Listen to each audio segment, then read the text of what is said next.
COVID-19 is impacting everyone, but gaming is helping people get through it.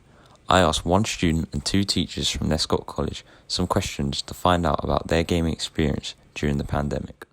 So what are some of the main games you've played during the pandemic?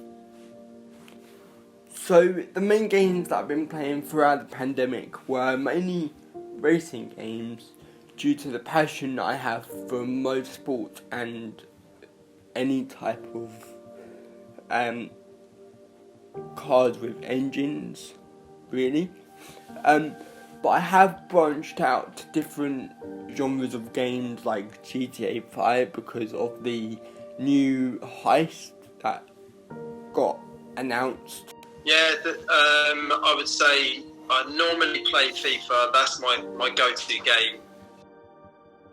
The main game that I played was something called Animal Crossing. I hate to admit it, but I never played it growing up. I never had it on the DS, never had it on the Nintendo Wii. It wasn't something that I really knew much about. There was so much hype built around the game and it came out in March, so I decided to get it. So the second question is, what gaming console do you own?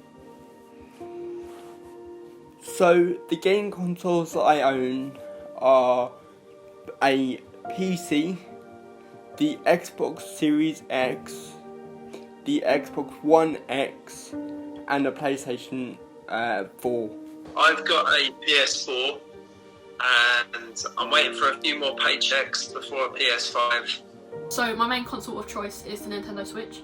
I got one for my birthday last February, and little did I know that we're entering a global pandemic, which meant we couldn't actually go out of our houses. So that present kind of came at the right time, let's say. Has playing these games impacted you in a positive or a negative way? That's a good question. I think it's had a bit of a both on me because I haven't been doing work as much as I used to because I'm more distracted at home because I've got all my game consoles, all my movies, but I think it's also helped me as well, like because I've been really down because I haven't been able to see my college friends and speak to them. Gaming affects my life in a positive and a negative way, really. I'd say the positive side of it is that it's a nice way to decompress after I've finished work. When I was younger, I would have been more interested in playing games than doing any of my studies. So it was definitely a negative for me when I was growing up.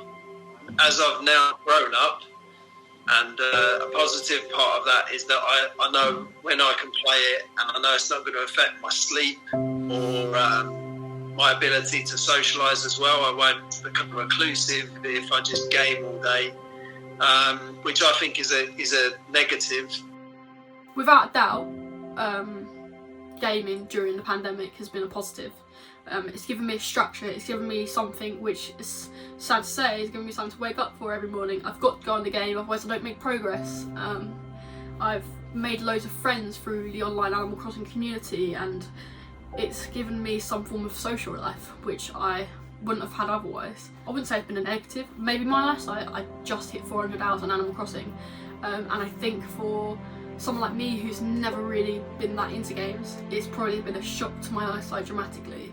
So the last question is, if gaming didn't exist, what would you have done instead to pass the time? What would I do without gaming?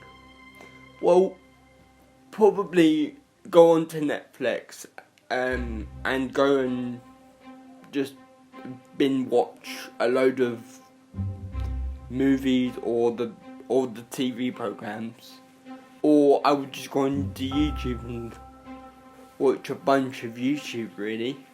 I've got a dog and she's taken up a lot of my time. She's only 10 months old, so taking her for walks and making sure she's happy and she's got exercise and training, so that's keeping me busy. I've been doing a bit of French in my spare time, and learning guitar as well, something that I've always wanted to do, so I'm trying to keep occupied in different ways. I tried cooking. Cooking's fun, like baking, things like that. But again, it's like it's not really a structured thing. Whereas I think like gaming, specific games are like it is a structure. There, sometimes you wake up in the morning and you've got to do this task, you've got to do that task, and I don't know. I honestly don't know what I'd be doing if I didn't have that gaming aspect. From all of this, I have found out that people from all different age groups have used gaming to take a step back from reality, and that has had mainly a positive impact on their life. I have also found out that without gaming, people may really struggle to cope with this seemingly never-ending pandemic.